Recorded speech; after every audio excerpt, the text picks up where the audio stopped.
Hello, it's another Wednesday, and this is a special beer snob edition. We've got a good experiment for you Wednesday. Stick with us till the end of the video because we're going to do a Resilience IPA comparison among a couple of local breweries in Sierra Nevadas. So anyway, these specs are crazy. I don't know how they're my parents, wear them. I hope my eyes stay nice. So what we're going to do for this lab rat is it's going to be an IPA, and we're also going to give you a control. The same IPA but brewed differently. What you're going to evaluate is bitterness, mouthfeel, and the finish. It's the identical recipes. The only thing we changed was a little bit of water chemistry. This kind of came out of our Resilience IPA that we brewed. It's not that recipe, but it dramatically altered the mouthfeel of a beer just from a little bit of water chemistry. So we want to kind of show you guys what that is and taste it and evaluate it. So it helps us design better IPAs. So that's going to be the lab rat. And also the sandwich of the week is a good one. So we've got a honey mustard chicken wrap here. Look at that thing. Chicken tenders, provolone, lettuce, tomato, onion, and honey mustard, and a white flour wrap. So we'll give them a try. So I don't know where to start.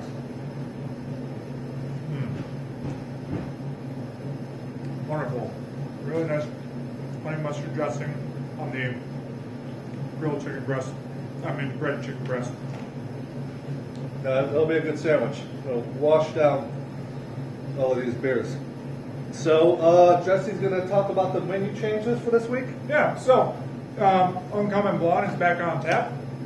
So is the Shandy Isle Santorini, which is a blueberry lemonade shandy. We also are putting back on tap Carbon Black.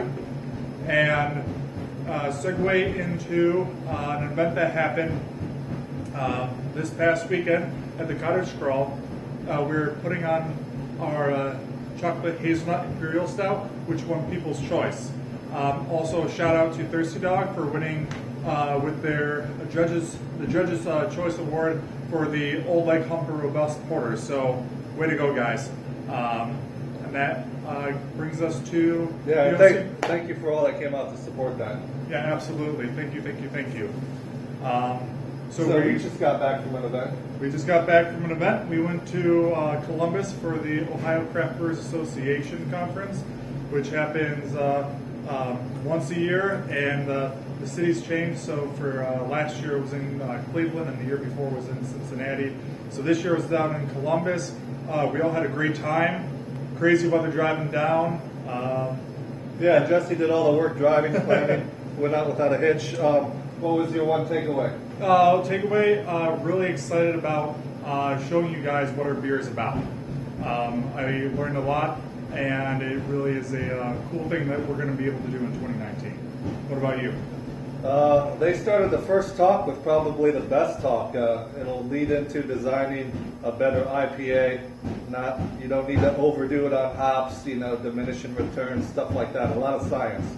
So, and Chris, who's getting sick, I think we all traded germs the entire week. Yeah. He went to a barrels program talk and learned a lot too. So we hope to bring all that here this week. Next, we've got a Tappin' App coming up Thursday. Remember, it's for the teacher's pets. Kevin came in to brew with us. He's part of the King School PTA. 100% of the proteins of that beer on Thursday.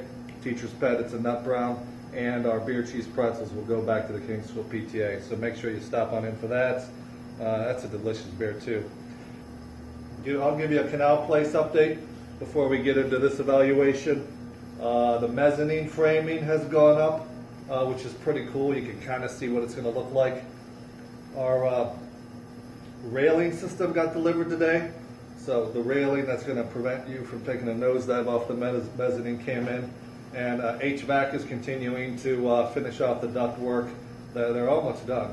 We're still busting up concrete on the floor. We'll probably always be busting up concrete on the floor, but that's that.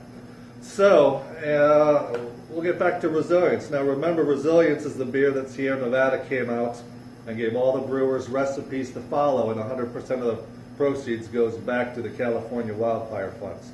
So a lot of local breweries have brewed theirs. We brewed ours and released it a couple of weeks ago. Yep. I stopped down at Akron last night to get a crowler to see how theirs is. We also have the original Sierra Nevadas. And we also, we visited what brewery in Columbus, Wolf's Ridge Brewing. Wolf's Ridge. We had theirs, and we also had Brew Dogs. And then Seven Sons. Okay. Yeah, so we got to try a bunch this past week, and we're really excited about this little comparison right now. And it really highlights the terroir of the brewing location, their water, and how they interpret. You know, they had a few liberties. We all had to pick which yeast to use. We all had to interpret. You know, they gave us the brewing water we should use, you know, targeting certain minerals like calcium and sulfate and chlorides. Whether some brewers followed through with that to the dime, I don't know. We did, and we did a few things that we aren't used to doing, but it's Sierra Nevada. They probably know what they're doing when it comes to water chemistry, because they got my favorite pale ale. So we'll get right into it. As you can see, if you want to hold up this one, Jesse, they're all very spot on with color, and that's good because they gave us a fixed grain bill. Now, certain breweries, they may use local grain. We use one of the big malting house, Brees. So there could be a little color variation, but everybody's was spot on. I remember the color of Wolf's Ridge and Brewdog. They were exactly this color. The only difference, Brewdog's, theirs was a little more turbid or opaque. I don't know if that was intended or not. I wasn't able to talk to them, but everybody else's had clear variants. So ours is in the middle. So we're just going to evaluate. Jesse hasn't tasted these yet. No, not yet. First time.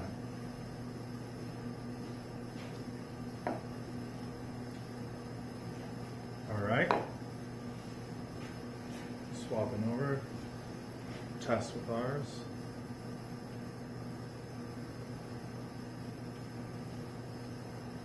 Okay.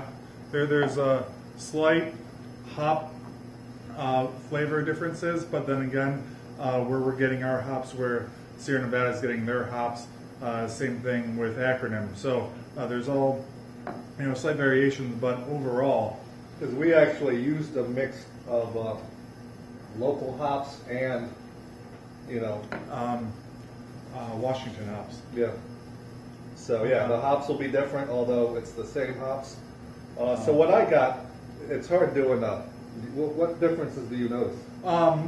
So it's just the brightness of hop character. For me, the body and the malt flavors that come out are very, very similar, but it's just the hop characteristic variation per beer.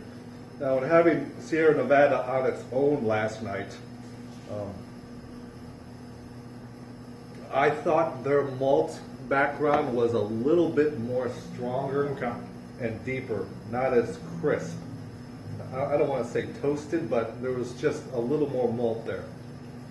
Ours seems to be a lot crisper.